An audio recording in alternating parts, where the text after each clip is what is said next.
እሺ እንግዲህ ወደ ቀጣይ ጥያቄ እንሄዳለን።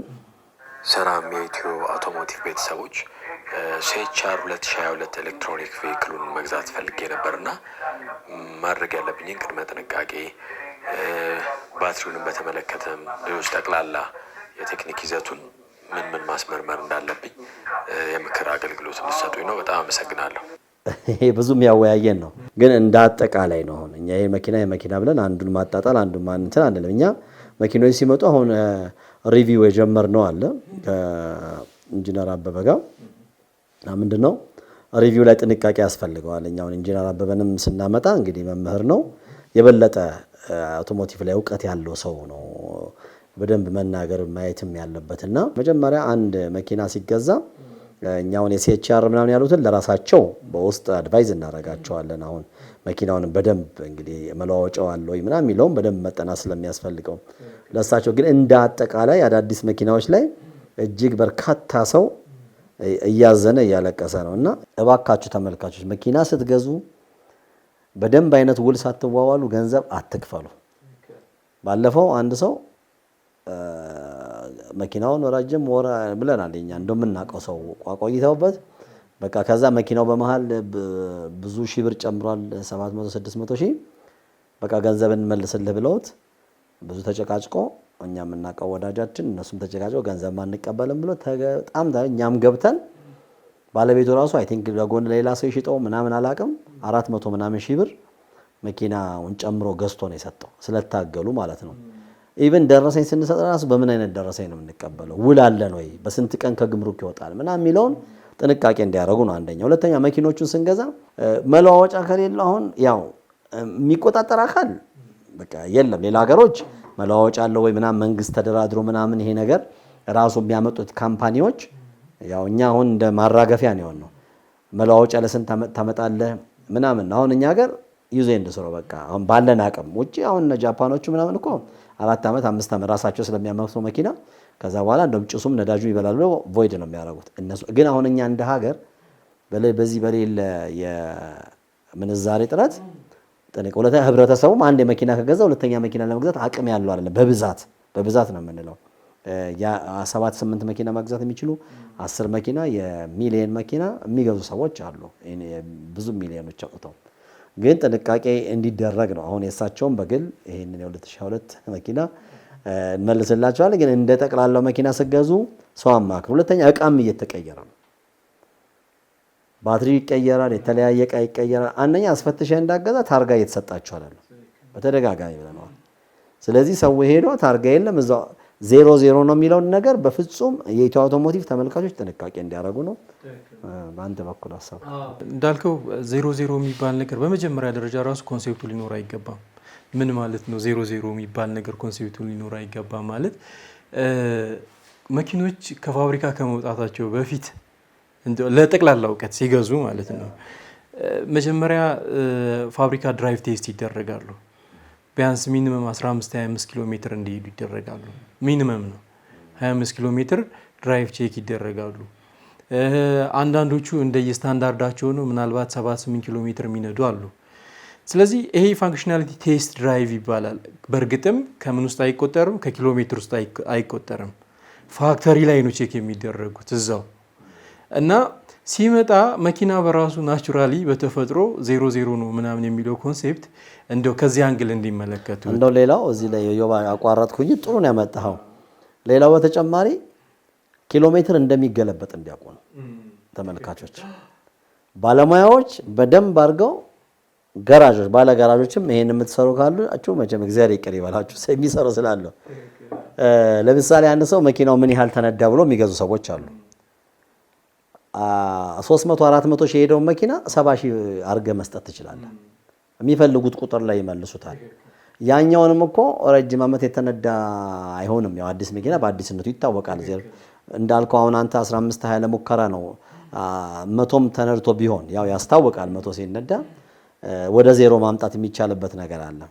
ስለዚህ ቀጥል አንተ ይሄንንም ጥንቃቄ እንዲያረጋግጥ ትክክል ጥሩ መልካም ሐሳብ በተለይ አሮጌ የመኪና የሚገዛው ሰው ኪሎ ሜትር በደንብ ሲያዩ ይገለጣል ኪሎ ሜትር እንደሚገለበጥ እንድታውቁ ይሄ ታወቀ ይሄንን በቅርብ የምታውቁትን ባለጋራጅ ጠይቁ ይነግሯቸዋል እኛ እዚህ ጋር ክሊር ማድረግ ስላለበት ትክክል ይሄ በብዛት የሚሰራ ስራ ነው እኛ ሀገርም በደንብ ተለምዶ የማጭበርበር ሁኔታ አለ በእርግጥም ሰው ከዚህ ምን ያተርፋል እንግዲህ ባለቤቱ ነው የሚያውቀው በእርግጥ ባለቤቱ ነው የሚያውቀው ኢንሴንስ ከዚህ ይሄንን አትርፎ በዚህ መንገድ ሂዶ ገንዘብ ማግኘቱ ወይንም ደግሞ እርግጠኛን ኪሎ ሜትሩ ዝቅ ባለ ቁጥር አልተነዳም የሚል ስሜት ስለሚኖረው ማህበረሰቡ ጋር ዋጋውም ያን ያክል ሲጠራበት ምናምን አይደነግጥም ለመግዛት ድፍረቱ ይኖረዋል አንዴ ንጹህ መኪና ነው አልተነዳም የሚባልበት ሁኔታ አይምሮ ላይ ቀላል ነገር አይፈጥርም እና አንድ መኪና ምናልባት 300,000 ሂዶ ወይ 250,000 ሂዶ እና 60,000 70,000 ከሄደ መኪና ጋር ሁለቱም አንድ አይነት ሞዴል አንድ አይነት አመቱ ነው ምናምን ነገር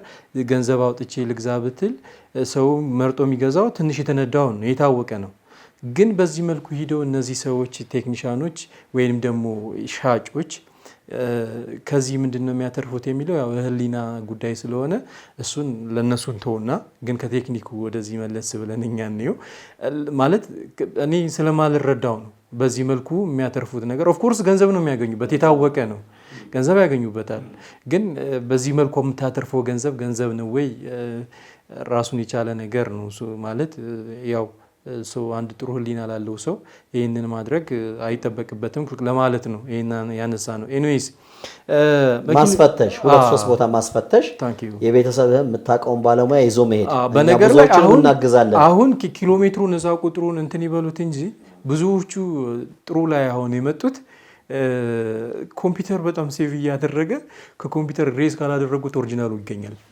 በዚሁ ልክ እና ይታወቃልም ደግሞ በቃ አሁን ይሄ ተፈትሾ የተገኘ እንደሆነ ደግሞ አይታል ለዛኛው ሰው ጋር ሌላ እንትን ምንድነው እሱ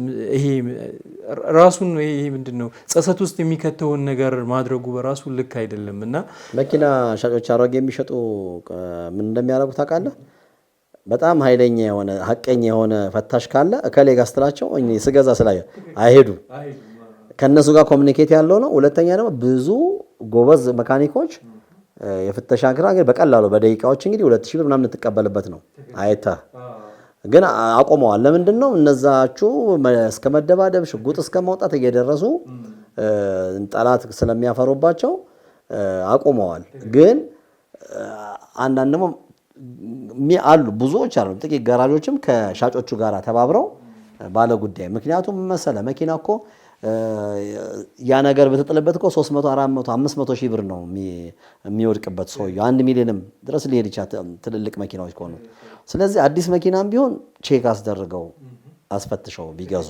በተለይ አንድ መኪና ብቻ የሚገዙ ሰዎች አሮጌ መኪና ላይም በጣም ጥንቃቄ አድርገው ሁለት ቦታ ሶስት ቦታ አስፈትሸው የታወቀ ሰው ጋር ቢያስፈትሽ ቢቻል ሁለት ቦታ ማስፈተሽ ቢችሉ አንዳንዶች ደግሞ ካስፈትከሽ አንሸጥሙላ እኮ ሲሉ ታውቃለህ እኮ ለተኛ ነው የምታስፈትሽ ከሆነ 10,000 ብር መውጫ ክፈል የሚሉ መኪና ሻጮች አሉ የዚህ ጊዜ ነው ሰውየው መባነን ያለበት እሱ ነው ዋጋ ቀነሰልኝ ብለህ በኋላ ታወጣታለህ እና ምናልባት የበፊቶቹ መኪኖች ላይ ላታውቀው ትችላለህ ዝም ብሎ ሜካኒካል ዝም ብሎ እንትን እንደነው እሱ ስክሮል ምናምን ነገር ስለሆነ ይመልሱታል ችግር የለውም ያው እንትን ተሸወድበት ይሆናል አሁን ዘመናዎቹ ላይ ግን አትችልም ዲስፕሌዩ ላይ ምናልባት እንትን ልትለው ትችላለህ ግን እዛ ሂደ ኮምፒውተር ሪል ስካን ስታደርግና በነገራችን ላይ ማስፈተሽ ብለህ ስትል ቆንጆ ጥሩ ፈታሽ ከሆነ አንድ ኮምፒውተር ቢያንስ አሁን ዘመናዊ መኪኖች ላይ ከ6 እስከ 7 ያላነሰ ሚሞሪ ያለው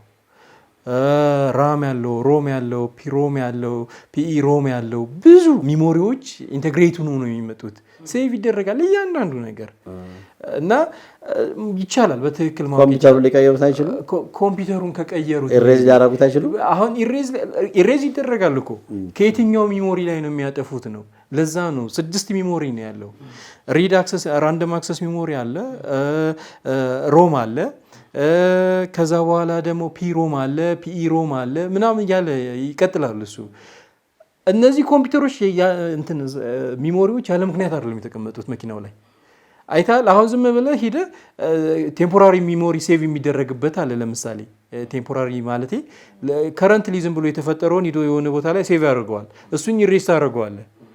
ከዛ ቴምፖራሪ ነው ይጠፋል፣ ችግር የለበትም። ፐርማነንት ከሆነ ግን ኢሬዝ ብታደርገውም ተመልሶ ይመጣል። ዲያግኖሲስ ይሄንን እንትና ያደርገው በዲያግኖስ ነው የሚሰራው፣ በስካነር ነው የሚሰራው። ስካነሩ ይሄንን ለመስራት ግን ፉል ኦፕሽን መሆን መቻል አለበት። እኔ መኪና ኪሎ ሜትር ለማስገልበጥ እስከ 50 ሺህ ብር ምናምን ይከፍላሉ። መኪና ሲሸጡ ይከፍላሉ። ለባለ ገራዡ 50 ሺህ ብር 70 ሺህ ብር ምናምን ይከፍላሉ ይላሉ ሲያወሩ። እንግዲህ እኔ አላየሁም ይከፈላል። እና ስለዚህ መኪና ሲገዙ እኛ ላይ አሁን ብዙ ሰው እየደወለ ያለቃቀሳል። እንዲሆኝ እንዲገዝቼና ጥንቃቄ ያድርጉ ነው። ሁለተኛ ደግሞ እውቀት አገኙ ነው። መጠቅለያችን ስልጠና ተጀምሯል። በ3 ወር ነው፣ በአጭር ነው። ቅዳሜና እሑድ ነው። እንግዲህ በቢራም በምኑም ላይ ቀንሶ ከስቴዲየሙም አርሰናል ከቼልሲ ላይ ቀንሳችሁ ቅዳሜና እሑድን የምትፈልጉ ቅዳሜና እሑድ፣ ከሰኞ ሮብ ዓርብ የምትፈልጉ ሰኞ ሮብ ዓርብ የ3 ወር አጭር ስልጠና አለች። ቢያንስ ለመኪናችሁ ኮንሰፕት መኪናችሁ መንገድ ላይ እንዳይወድቅ እንደዚህ እንዳይጭበረበር የዲያግኖስ መኪና ማሽታም ዲያግኖሷን ደግሞ ከ10 ሺህ ብር ጀምሮ አሁን ወደ ሞባይልም በአፕሊኬሽን እየመጣ ነው አይደል? ኮምፒውተራችሁ ላይ ሰክታችሁ መካኒኩ ምናምን ከማለት እውቀት ኖሯችሁ ቀላል ከሆነ ተጠገናላችሁ። እዛ መሰረታዊ ጠገናለ። ወደ ስልጠናው ኑ ስልክ ታች ባለ ስልክ ቆጥራችሁ ይሄንን መሰልጠናቸው አሁን ስታነሳ አንደኛው ቤዚክ ኮንሴፕት ኑሯቸው ለመግዛት ሲሄዱና ምንም ስለ አውቶሞቲቭ ኮንሴፕት ሳይኖራቸው ሲሄዱ ሰዎች አንድ አይደሉ። ስለዚህ ይሄንን ስልጠና መውሰዳቸው ወደ ግዢ ቦታ ሲሄዱ ቢያንስ የሆነ ነገር ባይምሯቸው ይዘው ስለሚሄዱ አንተ እንዴት ነው የሆነ ነገር እውቀት ኑሮና እውቀት ሳይኖር ስትሄድ የሆነ ነገር ለመወሰን ትቸገራለህ። እና ይሄንን ስልጠና መውሰዳቸው ለዚህ ይጠቅማል ማለት ነው። እንግዲህ ኢትዮ አውቶሞቲቭ የዛሬ እናንተን ጥያቄዎች እየመለስና አሁንም በማንኛውም ሰዓት ጥያቄዎች ያሏችሁ ቅድም እንዳነሳናቸው ምክር አገልግሎት የምትፈልጉ በ0966 2164 ሜሴጅ ላኩልን፣ እኛ እንደውላችኋለን። ቴሌግራም ላይም ሜሴጅ መላክ ትችላላችሁ። ያው በስራ ሰዓት አንዳንዴ ስልኩ ስለማይነሳ አለበዛ ደግሞ አስፈላጊ ሲሆን እኛ ሜሴጁን አይተን እንደውላችኋለን። 0966 2164 ተጠቀሙ። የኢትዮ አውቶሞቲቭ ፕሮግራሞች ይቀጥላሉ። የእናንተን ጥያቄ በቴሌግራም በቴክስት ለቀጣዩም ሳምንት ስለምናስተናግድ እየደወላችሁም ጥያቄዎቻችሁን ጠይቁ። አሁን እኔና ኢዮብ ግን ዛሬ ጥያቄያችሁ የምንመለስበት ሰዓት በዚህ ያቆማል። ወደ ቀጣይ ኢትዮ አውቶሞቲቭ ፕሮግራሞች